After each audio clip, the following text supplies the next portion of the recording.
you guys have heard of the new city that was found here. It's called the White City, or the City of the Monkey God. It is no more than 186 kilometers away from here. Now, this lost city was really never lost, so to speak. Lots of the locals knew of it, including my grandfather. And this civilization is not Mayan. So they're still discovering what ancestry or what history it has of it. Because it was widely known that this whole coastline from the western part of Honduras all the way to Belize, it was called the Gold and Cacao Route. And cacao, even so now, is very prized around the world.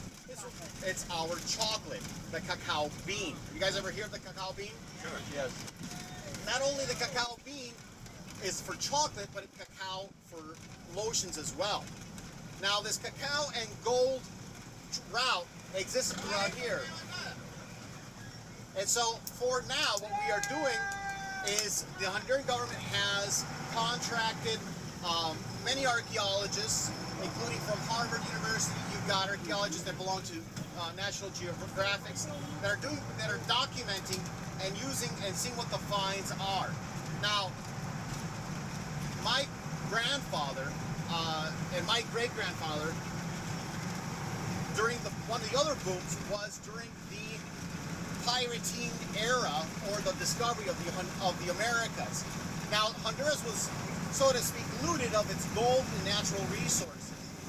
The joke is, when Christopher Columbus first came to Trujillo, he weighed anchor, and that anchor kept on going and going, because Trujillo, the Bay of Trujillo, is the third deepest, largest water port in the northern hemisphere. Natural bay. And so when he threw that, he said, "Que Honduras me encontré." Honduras actually means abyss. Hondo, Honduras. And so that's how we got our name. He came up to here, and we just passed the bridge here. It's called Black River. And there's another river on the other side of town. It's called Cristales, or Crystal River. That's where they filled up with water. And here's where they moored in with their canoes, or their little dinghies. What we're going through right now is called Little Jamaica. Why is it called Little Jamaica? In 1912, the the Trujillo Railroad Company came in to start mechanizing or improving the exportation of bananas. A huge influx of migrant workers came to Trujillo, and the majority of them came from Jamaica. That's why you'll have lots of people that's speaking the patois, as well as the Garifuna. Now, the cultures that we have here is quite diverse. The Garifuna people came to Honduras 221 years ago, which we just celebrated 2 days ago. What people did you say? Garifuna. Garifuna. Oh, Now, Garifuna is a mix of African slaves that escaped St. Martin in the 1800s, escaping slavery, and they washed up onto the shores of Honduras.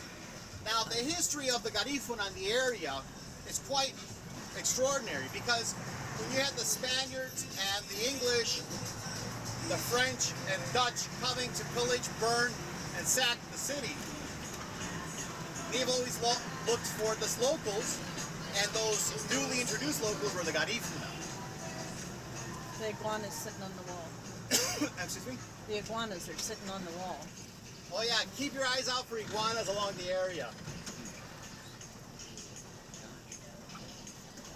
So this is the main town of... So now we're in the downtown area. We're coming up around the back side of Trujillo. This road that came here that we're turning on, if you go out northwest on it, or northeast on it, you're going right into the bay. And this was one of the main busiest areas, because all imports from the ships, this was a big market area. We're going to be coming up along the back side, and keep specific attention to some of the buildings that you will see in the area.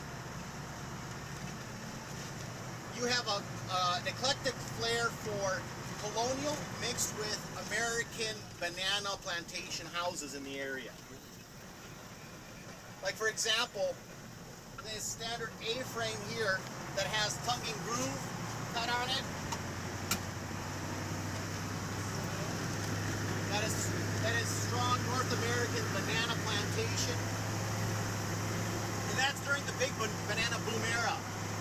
the construction of the banana boom started in 1912 to 1915. My great-grandfather came from the